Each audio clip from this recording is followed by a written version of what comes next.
Was it really possible to sustain a middle-class family on a fast food worker's salary in the 50s? While a majority of women still didn't work back then, more did than we often realize. Women were 30 of the labor force apes. In 1950, 18.4 million working women compared to 43.8 million working men. There were 54.2 million women over 16 and all 50.7 men, giving just over 33 of women who worked, including 43 of 16 to 24-year-olds.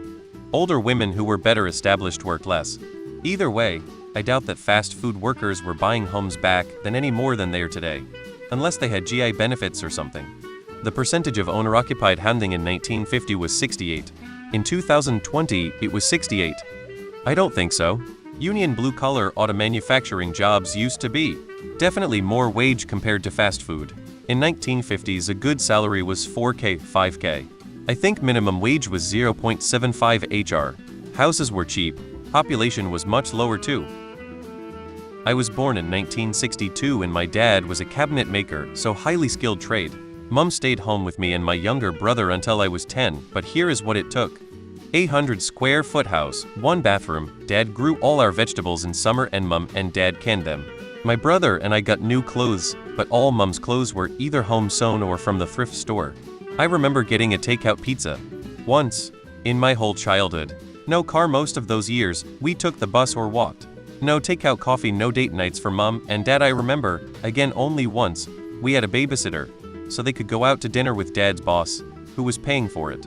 We didn't feel at all deprived, but a lot of the things that people take for granted now didn't happen. Both of my parents came to the US as refugees in 1983. Both worked minimum wage jobs and we only had 1 car. Life was great back then because we didn't have internet, cable TV, streaming, cell phones, etc., so that was money saved and put away.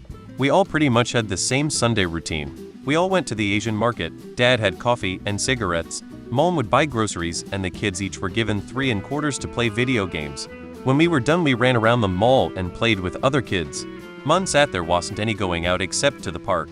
Once in a while our Mexican neighbors would invite us over for food and to watch the game. Please remember, starter homes in the 50s were 2 small bedrooms, 1 bath. The kitchen had a sink, oven, stove top, and refrigerator. No dishwasher. No microwave. Room for a table that sat 4. No AC. If you got a garage, it was for a single car. Under 1,000 SQFT. I don't know about the 50s, but I grew up in the 80s and my mom supported a family of 5 with her pay from working the jewelry counter at Kmart.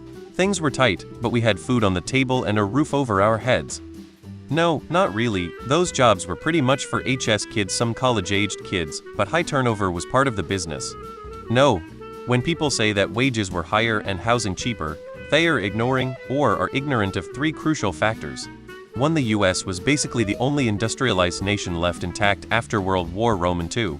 The rest were still recovering, so obviously the United States had a far higher share of the global wealth. 2. Redlining and other racist housing policies kept the number of potential buyers low. Low demand equals lower prices. 3. Women were barred from most jobs and US immigration policies were very restrictive. We still had racial quotas.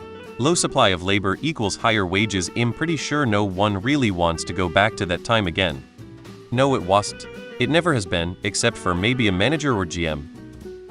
Wavak 560 annual salary vs an average house price of 7,354.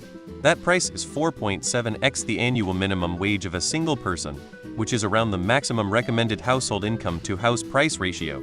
So a single person on minimum wage would have been able to just afford an average house, and obviously there would be cheaper houses than that available. For some perspective, if minimum wage had kept up with house prices in the US, then today a full-time minimum wage job would pay $90,000 annually.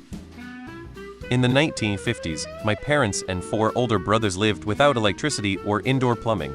They heated with wood, and my mom cooked on a wood stove. In the winter, a glass of water by the bed overnight would be frozen in the morning. They were sharecroppers. Fast food work, which there was really very little of, was considered a teenager's job. No, it's an absolute bullshit trope that a guy with an unskilled labor job in the 50s or 60s had it easy and could support his wife and 7 kids with a house and a car. It's just another way to victimize oneself. It used to be so easy. Middle class? No, but you could sustain a family on it, including food, healthcare, transportation, and education.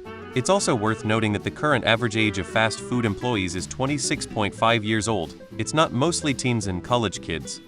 And most fast food workers are currently teenagers or college age, i.e. unlikely to have families to support. This actually has been debunked.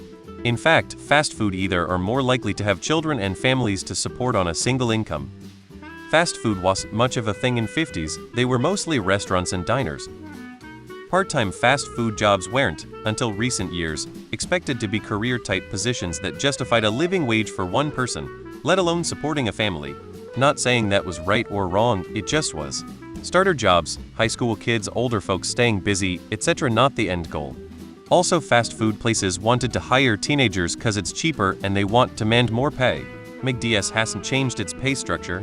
Even a manager at barely $55K is struggling. They are overworked, underpaid, but that's the formula for fast food. I worked at fast food as a teen and was also a manager. It was depressing and the same old circus treadmill. Have to keep the hourly pay low. Busier store will pay more. No way did McDonald's pay a livable wage in 1950s. That's why you hire teens. No. People didn't expect many whistles and bells. Not a lot of stuff. I think now what looks like pared down is posh by old standards. Different priorities.